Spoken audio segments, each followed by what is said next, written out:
It's not just Rex Tillerson in the White House departure lounge, as Jared Kushner and top economic advisor Gary Cohn may bolt after Trump's first year in office. Secretary of State Rex Tillerson's expected exit from the Trump administration is one of many staff changes likely as President Donald Trump nears the end of his first year in office, with sources saying top economic advisor Gary Cohn and son-in-law Jared Kushner could be among those who depart. Cohn, whose relationship with Trump became tense earlier this year, has considered leaving once the Republican effort to overhaul the U.S. tax system is completed in Congress, according to the sources with ties to the White House who spoke on condition of anonymity. Kushner, who has seen his influence in the White House shrink, may receive a face-saving exit as he deals with legal challenges related to a special counsel's investigation of Trump's 2016 presidential campaign's potential ties to Russia, one of the sources said. "This is pure speculation," said White House spokesman Raj Shah in an emailed statement about potential staff moves. More junior-level advisors could also use the completion of Trump's first year and tax legislation as a pivot point to move on, leading to another period of uncertainty that has at times overshadowed Trump's tenure, which began on January 20. Things change quickly at the Trump White House. Advisors and cabinet members who fall out of favor with the president can re-enter his good graces, making it hard to predict staff moves. But shifts in personnel are watched around the world for indications of how Trump will tackle issues ranging from North Korea to regulatory policy.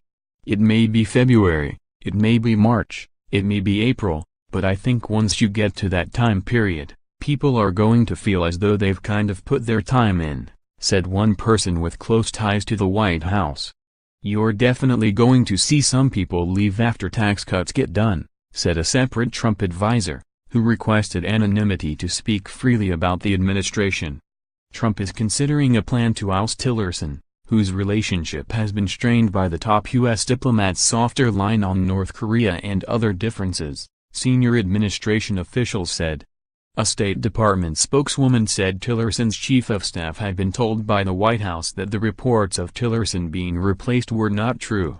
Cohn's future in the White House has come into question since his public criticism of Trump's response to the violence at a white supremacist rally in Virginia in August.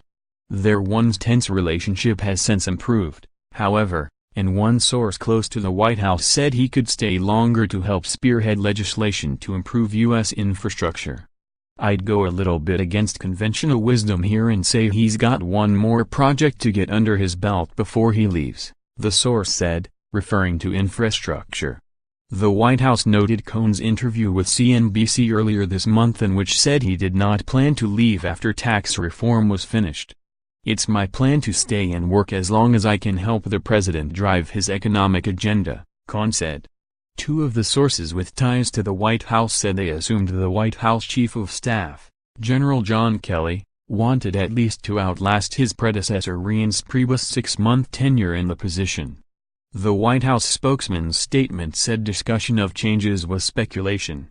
One of the sources said Kushner, who is married to Trump's daughter Ivanka Trump, could go if a scenario, such as giving him an outside advisor role, were found that appealed to the president. "Once someone comes up with a solution that sounds right, then I think he's going to latch on," the source said. Kushner told the Washington Post this month that he and his wife, a fellow White House advisor, were here to stay. Though a lot of speculation about departures has focused on high-profile names, the possibility of mid-level staffers leaving could have a big impact on the rhythms of the White House. "The difference in this administration is that you don't have replacements already on staff or people clamoring to get on board," said one of the sources with ties to the White House. Reporting by Jeff Mason, editing by Karin Bohan and Grant McCool.